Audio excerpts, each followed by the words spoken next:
So I was driving home after I've played some D&D with my friends. I ended up inventing owlbear whistling, long story. And I was thinking, wouldn't it be fun if I could do this more often? Just make a new group, you ding dong. I got it. I should make a new D&D group. I went on a hunt and ended up gathering 3 players. None of them had any D&D experience, but they were pretty stoked on setting stuff on fire, so the core was there. Now I just needed to prepare for the session. First off, I planned the adventure. That part doesn't take long when you have a good imagination, some good books to inspire you, and a closet full of sugar. Now I just needed the props. I got myself a map from the not-so-local nerd shop, I got some non-permanent markers from my closer-to-local art shop, and the rest of the stuff I need I should be able to get from my as local as it can get home. I thought it would be cool if I made my own D&D screen, so I grabbed some of my spare art supply and made this beauty.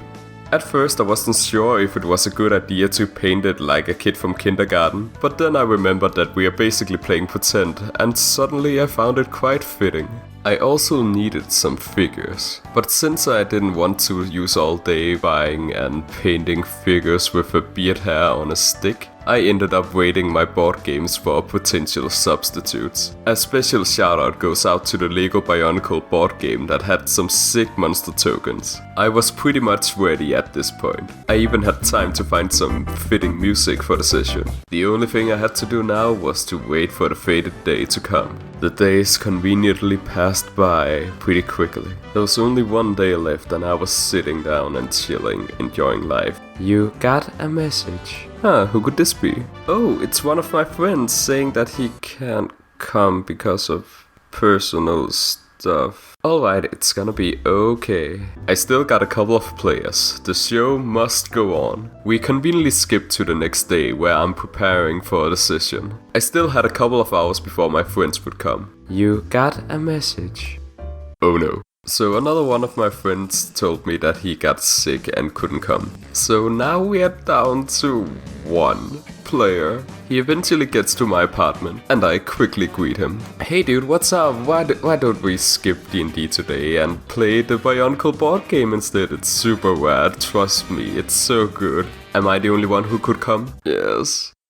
But we are still going to play D&D, right? I don't know, man. I would have to improvise a lot of it, make a lot of changes to the story and... Fine, let's play some D&D. At least it can't get any worse.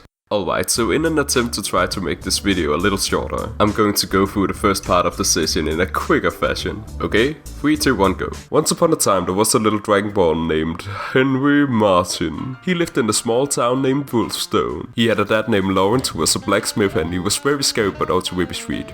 He also had a little sister named Alice who went wee a lot. Kids, am I right? But Henry wasn't really that happy, because Henry wanted to be a big strong adventurer and know where he came from or whatever. So Henry went up to his dad and told him he wanted to be a big adventurer, but his dad was like, oh no you don't. I already lost my hot wife, I'm not gonna lose my lighter son too. Henry got a little grumpy and was like, fine, I'm just gonna do it behind your back then. What did you say? Nothing? So in the middle of the night, Henry tried to go into adventure taverns to get some sweet gigs. He ends up meeting a sketchy woman, and she was something like, if you're going to be my bodyguard, I'm going to give you big boy money. And Henry ends up answering in a calm and manly way. They end up agreeing that they will take off next day. So Henry gets home and gets ready for his travels. He's pretty excited to go in and travel a world where man-eating demons are a thing. So he packs his stuff and sneaks out at night. But oh no, plot twist, Big Papa was behind the front door all along. My son, are you sure you want to travel in a world where big man-eating demons are a thing?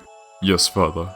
Oh wait then, be safe my lighter boy. Henry gives his father a big hug and then leaves. And that was basically the gist of it. He ends up meeting with the sketchy woman and they begin to travel. Also, Henry isn't the only bodyguard the sketchy lady has. She's accompanied by a mysterious hooded woman with a mask on. Her name is Note. She isn't much of a talker, but she plays the lute like a freaking rock star. The gang was walking peacefully through the forest until they weren't walking peacefully through the forest.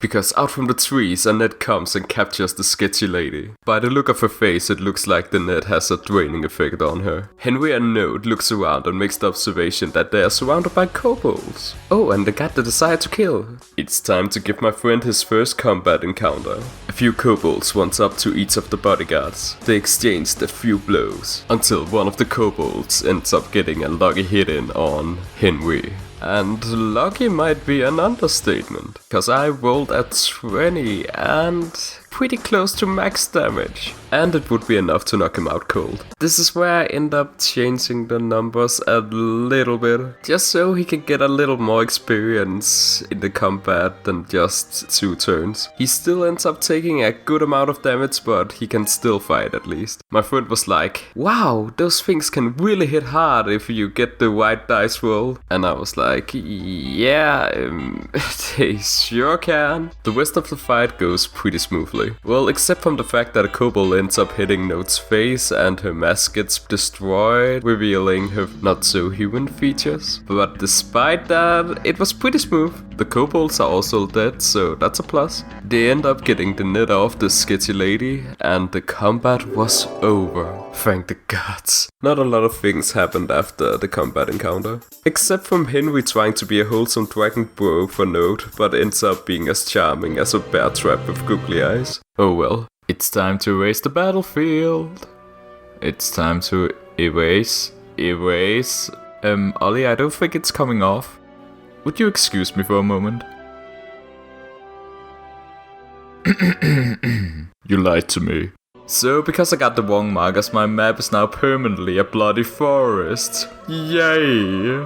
At that point, I was pretty done with this session. They end up traveling the world without any more issues. They get to the sketchy lady's destination. The end. Well, that could have gone a lot better. I destroyed my own map, and most of the story was something I just pulled out of my pull basket. For a moment I felt pretty down in the gutter. But then I looked up from my DM screen, and my friend was smiling. Apparently he really ended up loving this mess of a session I made. Despite the fact that he was the only one at the party and everything was burning behind the scenes. So in conclusion, the session could have gone a lot better, but it ended up being quite a wholesome experience. Recently he has even made his own D&D group where he plays as the DM and I'm one of the players. I'm going to play as a cult manager. That's gonna be fun. Hopefully he will learn from my mistakes. Hey people, thanks for watching. You might have noticed that the outro is a lot cooler than usual. That and the banner was made by a rad lad named James. He's an amazing graphic designer and you should check him out. Links to his stuff will be in the description. Also, if you want to see what else I do, I have a Twitter, Instagram and a webcomic. So if you like my silly way of telling adventure stories, you might like that one too. Alright, that was the commercials and bye!